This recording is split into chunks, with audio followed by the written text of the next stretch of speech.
So like I said, so this store,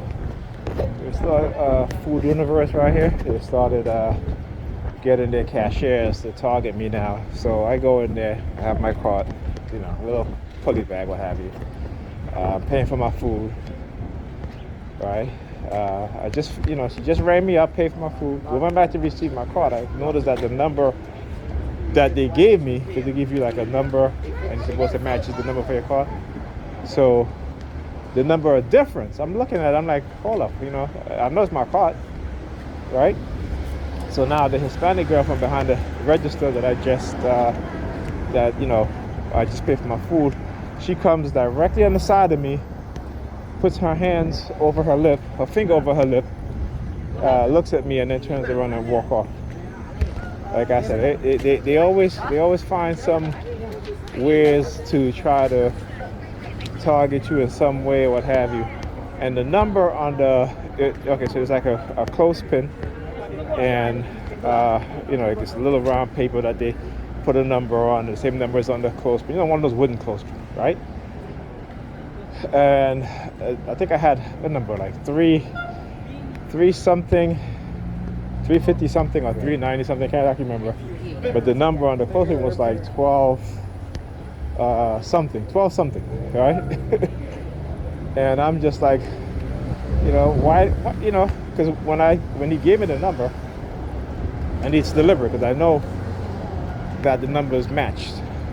When I went back to my cart, they changed it to another number, to the number that had the 12 something in it. So like I said, there's always some shit that they do, But this is why I expose them for who they are, right? This is why I continue to do what I gotta do, exposing their asses because they're a bunch of criminals.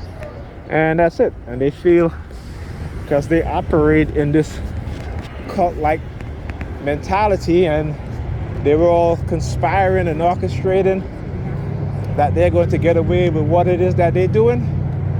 I don't think so, right? That ain't gonna happen, not with me. You know what I'm saying? NYPD rolling by, New York Predator Department. Of course, they gotta show up, like I said, right? And then just hear the spitting sound again, person over there spitting sound, and you hear the car honking again, send you those type of subliminal messages, right? So again, this is what they do.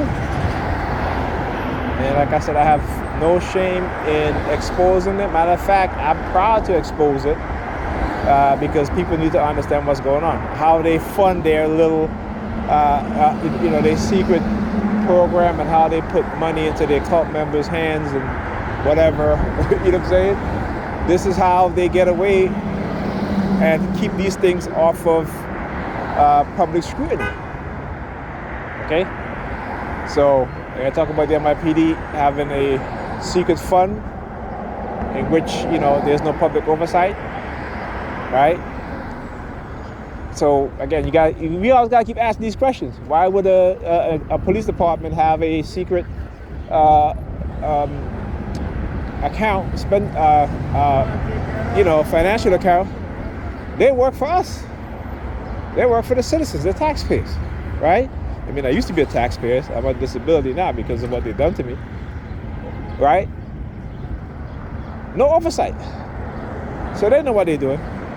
And also in, where was it? There's some state where what the police are doing is using, using this facial recognition, license plate reader company, the makers of a license plate reader, and they have been secretly installing it in communities. And the mayor of one such town or city or whatever, I don't know. I think it was end up having to tell the residents that, that the police have been monitoring their going and coming by illegally surveilling them using these license plate readers, and he had no idea about it. So they had a town meeting, and Say it again. he told the community what was happening. So the police are always involved in some shady shit, but we got to understand the mindset. I talk about these dark tribe personality types, right?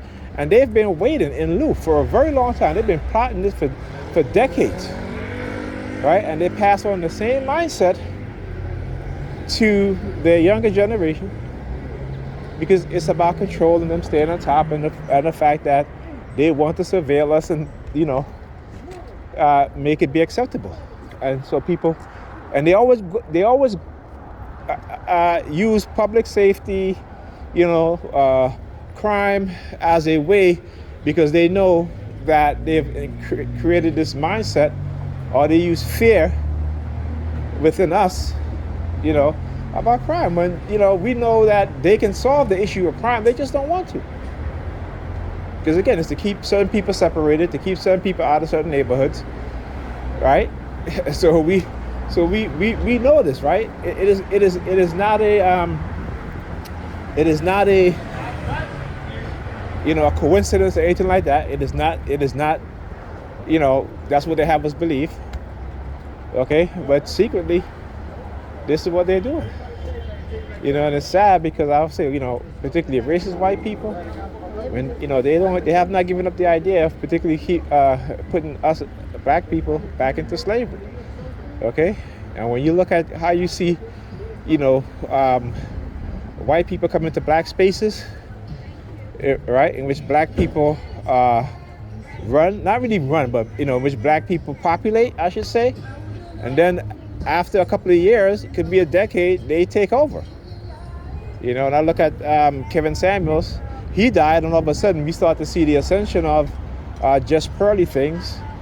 And then she did an interview with a known white supremacist, and was saying certain things, and I'm just like, wow, but I'm not surprised, because like I said, white people are very good at hiding their true self, particularly to us, and we befriend them, and we are they've turned us into very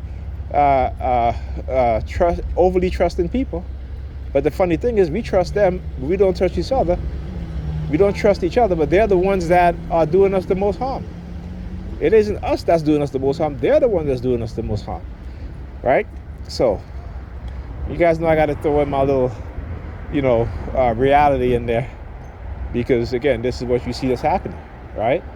And now we see it, particularly in YouTube and the manosphere, where Kevin Samuel was like he was the Godfather, and they killed him. I don't care what they say.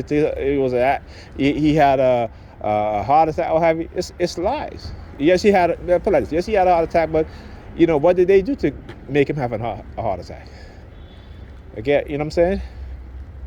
And I remember watching a couple of his shows, and there was always like fire trucks in the background. So before, when he didn't got so popular on YouTube, he was doing his shows, even when he started talking about women, okay? But within the last 2 years, I would say, you will start to hear sirens in the background. And also, there's another guy, the lead attorney, also. It's another show, YouTube show I would look at. And I started hearing, not police siren, but fire trucks, right? Fire trucks, the sirens of fire trucks in the background. And same thing with the lead attorney. So I hear fire trucks in the background. Okay? So when you look at YouTube, particularly at black YouTubers who's talking about, reality and basically trying to, make black people wake up from having this conditioned mindset, you're going to always see these things. Even our elders, right? Even our black elders, like Dr. Joseph Ben Jackman, Dr. Henry Clark. I would listen to some of their lectures, and again, they start hearing fire trucks in the background. And I'm like, wow, they've been doing this shit for a long time. They've been doing this shit for a very, very long time. But it is what it is. And we just got to understand what's going on.